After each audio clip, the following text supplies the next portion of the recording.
Hey everybody, welcome into this Orange Zone recap. I'm Tommy Sladek. This is Ashley Wenskoski. We are here from the Dome. It's late Saturday night and Syracuse football put up some points on the board, to say the least, against Colgate. 65-0, the final score here for the season opener. In this one, I mean, they came out and did what they needed to do.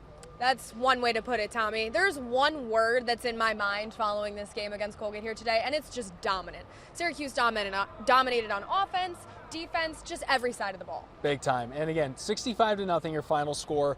Garrett Schrader was out there. He was back from his elbow surgery. Really the first time we got to see him do his thing. What did you think of him out there?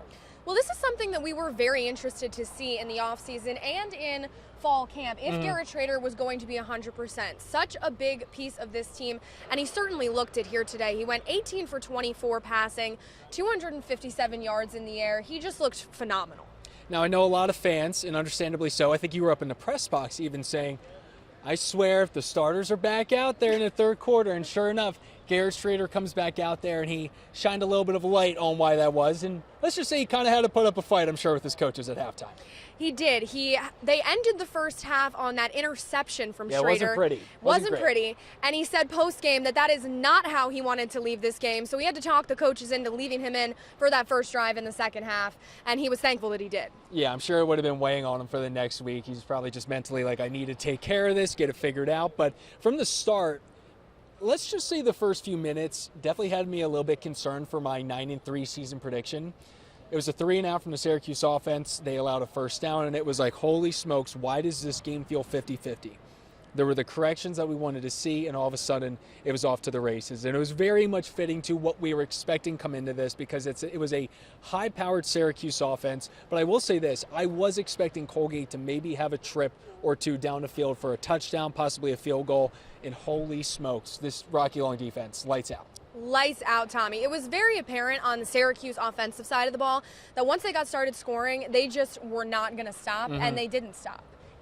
Yeah, and Marlowe Wax leading the charge there, 7 tackles. He had a sack early on, but it was a little bit of everyone. And one of the biggest things that we've seen in years past is just guys not making the tackles. I don't think I saw a missed tackle, I'm not kidding, until maybe the third or fourth string was in there in the fourth quarter. So defense getting it done. But let's talk about this offense. Let's talk about the spreading of the wealth, because it wasn't just the Garrett Schrader to Oronde Gadsden show. It was not, and that Garrett Schrader to Oronde Gadsden idea actually is what didn't work in those first few minutes of the game.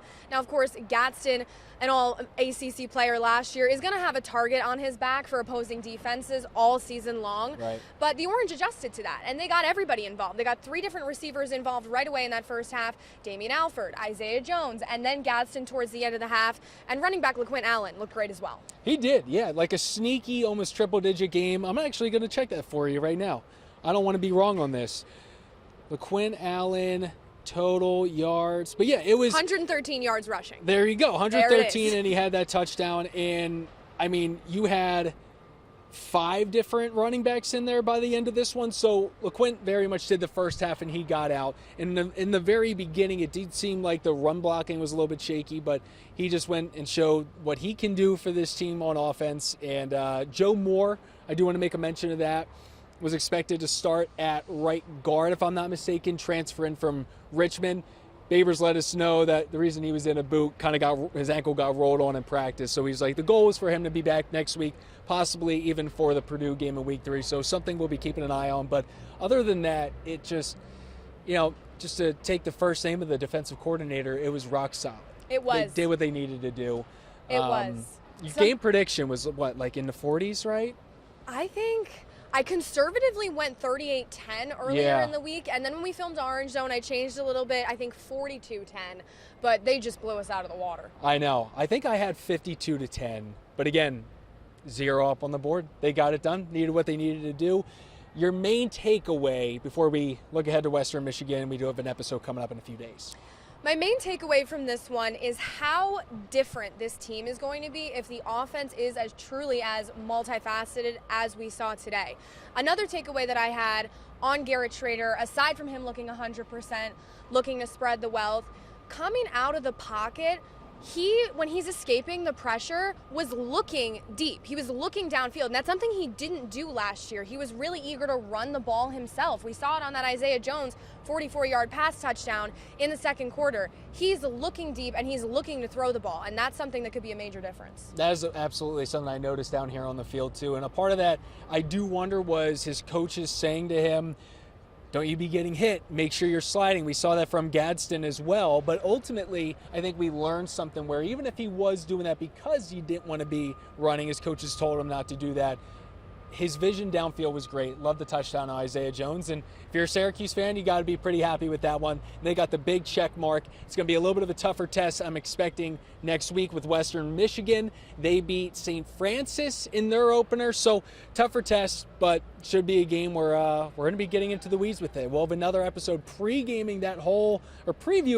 game coming up this week. It's dropping on Wednesday on the Orange Zone podcast. So thank you for watching, making sure you're liking and subscribing to our new page. Whoop, whoop. Shout out. Got our own thing going. So we'll be back. Ashley Wenskoski, Tommy Sladek. Peace. Thanks for watching.